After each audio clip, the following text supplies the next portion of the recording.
नमस्कार दोस्तों, चलिए जानते हैं उत्तर प्रदेश की फटाफट 25 बड़ी खबरों को सिर्फ 10 मिनट में। लेकिन उससे पहले आप यह वीडियो किस जगह से देख रहे हैं हमें कमेंट में जरूर बताएं।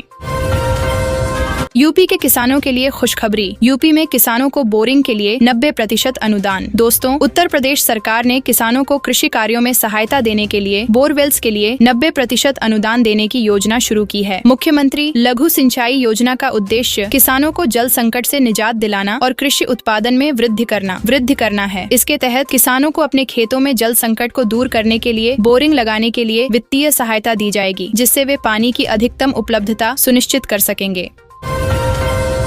यूपी बिजली विभाग में छंटनी की तैयारी, 4000 कर्मचारियों की जाएगी नौकरी। दोस्तों, उत्तर प्रदेश पावर कॉर्पोरेशन ने प्रदेश भर के विद्युत निगमों में तैनात 55 साल की उम्र पूरी कर चुके आउटसोर्स कर्मचारियों को हटाने का फैसला लिया है। इसके बाद प्रदेश के तमाम विद्युत वितरण निगमों से ऐसे संविदा कर्मचारियों को हटाने की प्रक्रिया शुरू कर दी गई है। इससे संबंधित आदेश जारी होने लगे हैं। उत्तर प्रदेश में 55 साल पूरी कर चुके ऐसे कर्मचारियों की संख्या 4000 से ऊपर है। यूपी के इस जिले में 42 एकड़ भूमि पर बनेगा बड़ा एयरपोर्ट। 800 यात्री एक साथ कर सकेंगे प्रस्थान। दोस्तों, उत्तर प्रदेश वासियों के लिए बड़ी गुड न्यूज है। यूपी के गोरखपुर में पुराने एयरपोर्ट के विस्तार को लेकर काम तेजी से चल रहा है। नए टर्मिनल के निर्माण का कार्य शुरू भी हो गया है। यह एयरपोर्ट 42 एकड़ भूमि पर बनेगा, जिससे एक साथ 800 यात्री गंतव्य की ओर प्रस्थान कर सकेंगे। यूपी के सरकारी कर्मचारियों के लिए काम की खबर। बिना हेलमेट दफ्तर गए तो लगेगी गैर हाजिरी। दोस्तों, सरकार ने दोपहिया वाहन पर बिना हेलमेट पहने सरकारी कार्यालय आने वाले कर्मचारियों पर सख्ती की है। ऐसे कर्मचारियों की गैर हाजिरी दर्ज की जाएगी। यह कदम सड़क हादसों में बढ़ती मौतों को रोकने के लिए उठाया गया है। आम लोगों के साथ ही सरकारी कर्मचारियों को भी हेलमेट पहनने के लिए प्रेरित किया जा रहा है। आरटीओ ने बताया कि सभी कार्यालयों में इस आदेश को प्रेषित कराया गया है। यूपी के 20 जिलों से गुजरेंगे 4 नए एक्सप्रेसवे, किसानों की हुई चांदी। दोस्तों, यूपी की सड़कों पर यात्रियों का सफर आसान बनाने की दिशा में काम करते हुए यूपी सरकार की ओर से एक्सप्रेसवे का जाल बिछाया जा रहा है। जानकारी के लिए बता दें, उत्तर प्रदेश में हाल में 15 एक्सप्रेसवे है, जिसमें कई एक्सप्रेसवे संचालित हैं और कईयों पर काम किया जा रहा है। अब हाल में योगी सरकार द्वारा यूपी में 4 नए एक्सप्रेसवे बनाने का फैसला लिया गया है, जिसमें Vindhya expressway, Bundelkhand Rewa expressway, Etawah Hardoi link expressway और गंगा एक्सप्रेसवे को हरिद्वार तक नए एक्सप्रेसवे बनाने पर फैसला हुआ है। यूपी में आउटसोर्सिंग कर्मियों की भर्ती के लिए नियमों में हुए बदलाव, योगी सरकार ने जारी किया आदेश। दोस्तों, यूपी में अशासकीय सहायता प्राप्त माध्यमिक स्कूलों में अब आउटसोर्सिंग पर 4th श्रेणी के पदों पर भर्ती के लिए अभ्यर्थी की शैक्षिक योग्यता हाई स्कूल निर्धारित की गई है। यही नहीं, जिस जिले का स्कूल होगा उसी जिले के स्थानीय निवासी को भर्ती किया जाएगा। ऑनलाइन पोर्टल के माध्यम से पारदर्शी ढंग से नियुक्ति प्रक्रिया पूरी की जाएगी। यूपी के युवाओं के लिए स्वरोजगार का सुनहरा अवसर, सरकार से ब्याज मुक्त लोन लें। दोस्तों, मुख्यमंत्री युवा उद्यमी विकास योजना उत्तर प्रदेश सरकार की एक पहल है जो युवाओं को रोजगार के अवसर प्रदान करती है। इस योजना के तहत युवाओं को अपना व्यवसाय शुरू करने के लिए 5 लाख रुपए तक का ब्याज मुक्त ऋण मिलता है। योजना का लाभ उठाने के लिए युवाओं को ऑनलाइन आवेदन करना होगा और कुछ दस्तावेज जमा करने होंगे। यूपी के इस जिले में हाईवे निर्माण के लिए 59 गांवों के किसानों से ली जाएगी जमीन, 5 जिलों को मिलेगा फायदा। दोस्तों, बाराबंकी से नेपाल की सीमा के रुपैडीहा के बजाय अब बहराइच सिटी तक ही रोड 4 लेन होगी। यह बदलाव केंद्र सरकार ने बहराइच से रुपैडीहा के बीच वाहनों के कम दबाव के मद्देनजर किया है। दूसरे चरण में आगे का मार्ग निर्माण किया जाएगा। इस हाईवे के निर्माण पर करीब 5500 करोड़ का खर्च आएगा। बाईपास के निर्माण के लिए जमीन अधिग्रहण का काम तेज कर दिया गया है।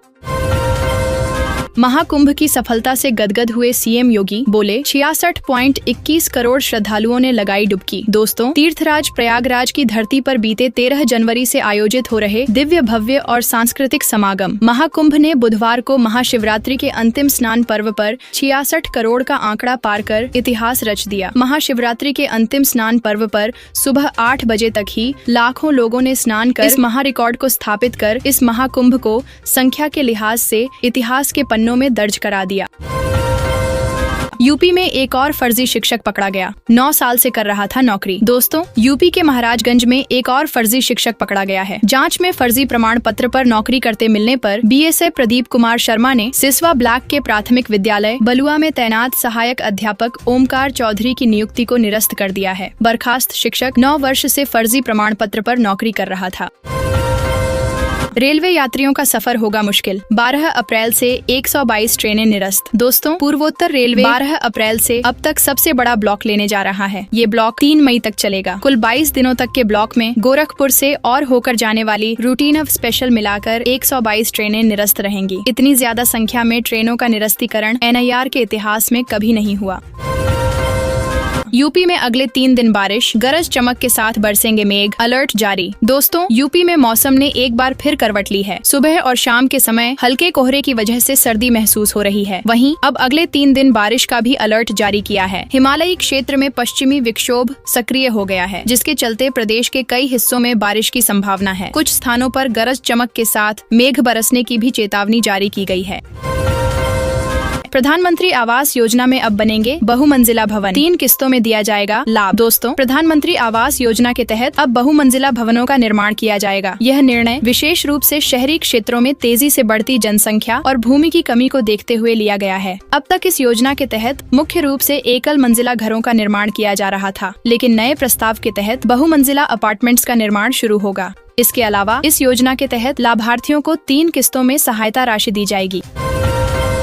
वाराणसी एयरपोर्ट के नए टर्मिनल के निर्माण में तेजी आई है। फाउंडेशन का काम 30% तक पूरा हो चुका है। मल्टी लेवल कार पार्किंग का निर्माण भी तेजी से चल रहा है। नए टर्मिनल भवन का भूमि पूजन प्रधानमंत्री नरेंद्र मोदी ने किया था। बजट में भी इसके लिए धनराशि का प्रावधान किया गया है। मल्टी लेवल कार पार्किंग का फाउंडेशन 90% तक बन गया है।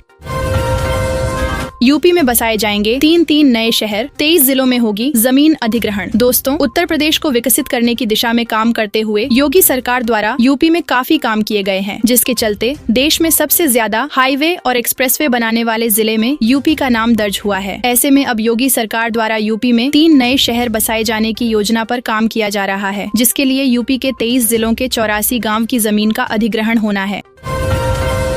उत्तर प्रदेश सरकार का बड़ा फैसला, 3 साल में गरीब मुक्त बनेगा प्रदेश। दोस्तों, उत्तर प्रदेश की विधानसभा में यूपी के CM योगी आदित्यनाथ ने अपना बड़ा फैसला घोषित किया है। उत्तर प्रदेश के मुख्यमंत्री ने कहा है कि अगले 3 साल में उत्तर प्रदेश को गरीब मुक्त प्रदेश बना दिया जाएगा। उन्होंने कहा कि उत्तर प्रदेश को गरीब मुक्त प्रदेश बनाया जाएगा। उन्होंने कहा कि उत्तर प्रदेश के प्रत्येक नागरिक के जीवन स्तर को इतना ऊंचा उठाया जाएगा कि प्रदेश के सभी नागरिकों को उत्तर प्रदेशवासी होने पर गर्व का अनुभव हो सके।